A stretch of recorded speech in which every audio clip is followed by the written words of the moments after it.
Hello friends, welcome back to Sairaju kitchen. எல்லாரும் சௌக்கியமா இருக்கீங்களா? இன்னைக்கு நம்ம பார்க்க போற ரெசிபி ஒரு அருமையான டேஸ்டியான பச்சை பட்டாணி கிரேவி பார்க்க போறோம். அதுக்கு முன்னாடி புதுசா பாக்குறீங்க என்னோட சேனல் அப்படின்னாக்கா ப்ளீஸ் சப்ஸ்கிரைப் பண்ணிக்கோங்க. பக்கத்துல இருக்கிற பெல் ஐக்கானையும் பிரஸ் பண்ணி விட்டுக்கோங்க. வாங்க நம்ம எப்படி செய்யுதுன்னு பார்க்கலாம். நான் அடுப்புல ஒரு பேன் வச்சிருக்கேன். பேன் சூடானதுக்கு அப்புறமா நம்ம 2ல இருந்து ஒரு 3 ஸ்பூன் போல எண்ணெய் விட்டுக்கலாம். ஒரு பட்டை போட்டுக்கலாம். பட்டை நல்லா பொரியட்டும். ஒரு அரை டீஸ்பூன் பெருஞ்சீரகம்,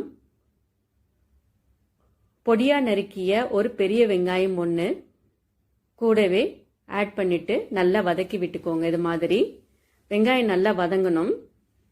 இப்ப நம்ம 1 ஸ்பூன் இஞ்சி பூண்டு விழுது ஆட் பண்ணிடலாம். அதுவும் பச்சை வாசனை போக நல்லா இத மாதிரி வதக்கி விட்டுக்கோங்க. பொடியா நறுக்கிய நாட்டு தக்காளி 2 பெரியது, சின்னதா இருந்தா 3 எடுத்துக்கலாம். இதையும் நல்லா மசிற அளவுக்கு நல்லா வதக்கி விட்டுக்கோங்க.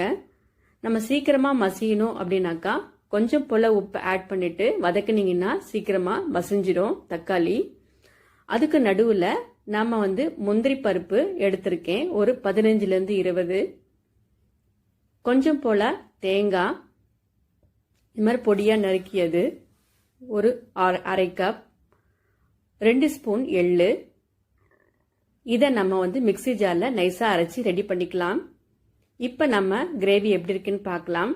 2 பச்சை மிளகாய் கீனி போட்டிருக்கேன், கறிவேப்பிலை கொஞ்சம். நல்லா இது மாதிரி வதக்கி விட்டுக்கோங்க. நல்லா வதங்கினதுக்கு அப்புறமா இப்ப நம்ம மசாலா போட ரெடி ஆயிடலாம்.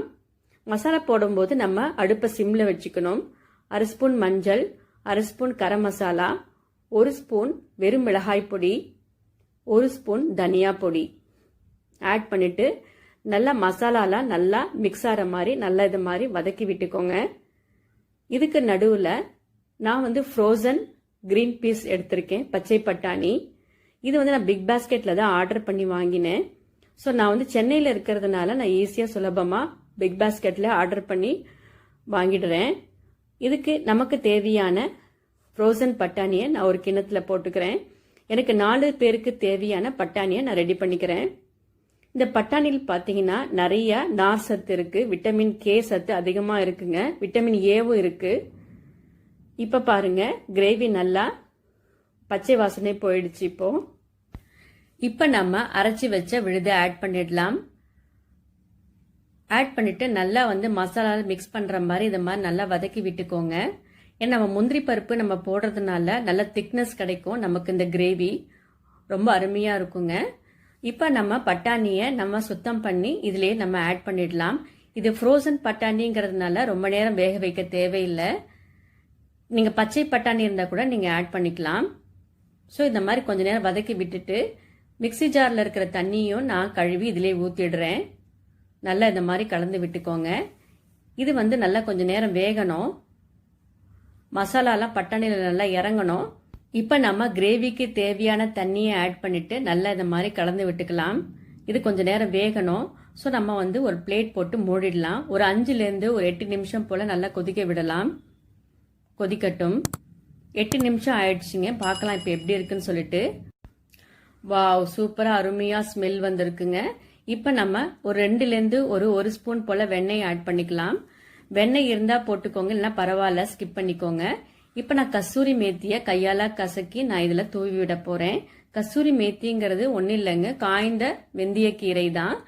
ஃபைனலா அதை நீங்க போட்டீங்கன்னா கிரேவி ரொம்ப அருமையா டேஸ்டியா இருக்கும். இப்போ நம்ம சோப் பண்ண கொத்தமல்லி தழையும் இது மேல தூவி விட்டுடலாம்.